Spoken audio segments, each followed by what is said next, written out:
So, now, I was just with Gretchen Gould. I don't know if you know her. No. She makes beautiful, beautiful oils and salves. And we were up at her. She has a small acreage that's about an hour and a half from where her home is. And she goes up there to pick herbs, and especially to pick Hypericum. And we picked only the flowers that were blooming that day. Not the flowers that had bloomed yesterday, not the buds that were going to bloom the next day, but only the ones that were blooming that very day. And made our Hypericum oil because she says, well, that's going to give you The best. a better quality oil. Okay. I don't have an answer to this question. But again, this is kind of a continuum. I feel comfortable with that. I feel comfortable with saying this part of the plant picked on a really sunny day and treated this way is going to give me the best medicine. Why don't I feel comfortable with the young man that I met at the International Herb Symposium? Not that I don't feel comfortable with him, but with what he told me about working with mushrooms, and they found that if they grow the mushrooms in a reduced oxygen atmosphere, they make more polysaccharides. Because it's just not happening really in nature. I mean, Yeah. in one way, it's a continuum, right? Yeah, I mean, I'm choosing to do a certain Yeah. thing to maximize what I get out of the plant. Right. And they're simply choosing to do it more scientifically. Right. So I'm acknowledging Yeah. that what I'm saying may be indefensible. So somebody might say, well, if you're really interested in making the plant, as powerful as possible, well, then turn it into a drug, Susan. Right. I think some of the best valerian tincture that I ever made was when I was on a hike once in the Alpine in the North Cascades National Park, and I'm going along, and I see Mountain Valerian, Sitka Valerian, and the flowers, you could smell them. I didn't even know it was valerian growing there, but I smelled it, and I went, Valerian, and I looked over, and I saw all these bees asleep on the flowers, where I could pick them up. And I said, and I had Menstrom with me because I was up there to get arnica, because I could make it right there. I wanted to make fresh mountain arnica. But I saw those flowers. I said, don't need to dig root up. That was the best valerian tincture I ever made from the flowers of those. Right. But if you were a licensed herbalist and you'd taken an exam and agreed only to use valerian root tincture standardized to, how many Valeria potrates, right? Oh, well, gee, we just changed our mind. Maybe it's the valerianic acid. We're not, I'm not, and that's part of the problem, too, is that plants don't have what I call direction.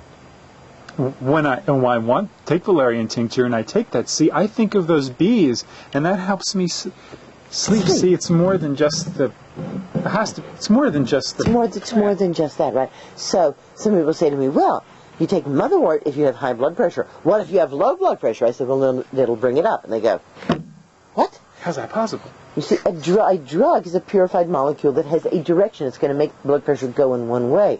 But a plant, because it's not purified and not standardized, has hundreds of different molecules that actually have the possibility of making blood pressure go up, making blood pressure go down, what we might call a normalizing, or what earlier herbalists called an alterative functioning, right? That it gently alters how the body is functioning toward more health. What a nice little Oregon rain here, huh? Are the electronics going to be okay with this? I think it'll be okay. All right. If we suddenly disappear, it's because it started raining real hard and the electronics aren't real happy with getting wet. That we know. Yeah, exactly. So, I mean, Or maybe we've come to the end. Yeah, maybe we come to the end. That could be like there's the sign big from black the cat. universe.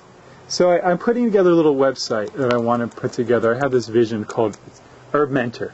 Nice. And a place where people can come and share their experiences being mentored by the plants, mentoring each other, mentored like this. I don't know what it is, but it's going to be cool. Yeah. So I guess to wrap it up, what do you, some words on that and working with each other and just to spread the seeds of our knowledge. What you've been doing this for 30 plus years, and you have had to have seen this gigantic explosion. Oh my goodness! Yes, people doing this. And what was the latest survey that like 70% of Americans now use herbal remedies at least occasionally? Yeah.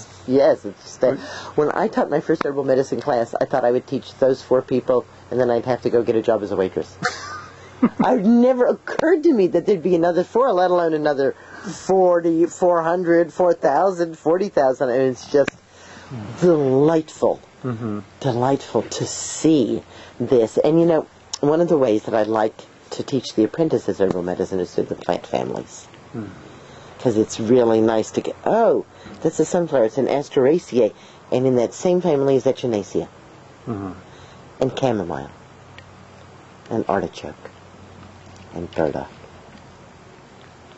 and chicory, and dandelion, and people start to say, oh, all those plants are in the same family. But more to the point, in terms of what you're asking, is once we get a few plant families, then we sit down to dinner, and I say, what plant families? And they go, what? I say, we're eating plants. What families are they? Say, oh, well, the bread, that's Poaceae, that used to be the gramina, that's the grains. I say, yeah. And the beans, oh, right, that's Fabaceae, like red clover and astragalus. They say, yeah. So then we bring it back, and that's one place that people can start, right? Start to really look at your food and understand your food is. Herbalism starts at the dinner table. Is herbalism. Right? You look at a medieval herbal. What herbs are in there? Garlic. Cabbage. Cabbage. Dill. Right. Carrots. Onions. The things we think of as vegetables. Vegetable is actually a new word in the English language. It's less than 300 years old.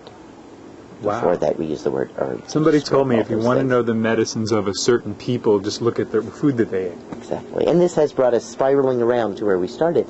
Herbal medicine is people's medicine. It's kitchen medicine. And many of the herbs that are so useful in helping to maintain health and to deal with deviations from health, women are already using in their kitchens. I'll tell you just a little story here if we have time for it at the end.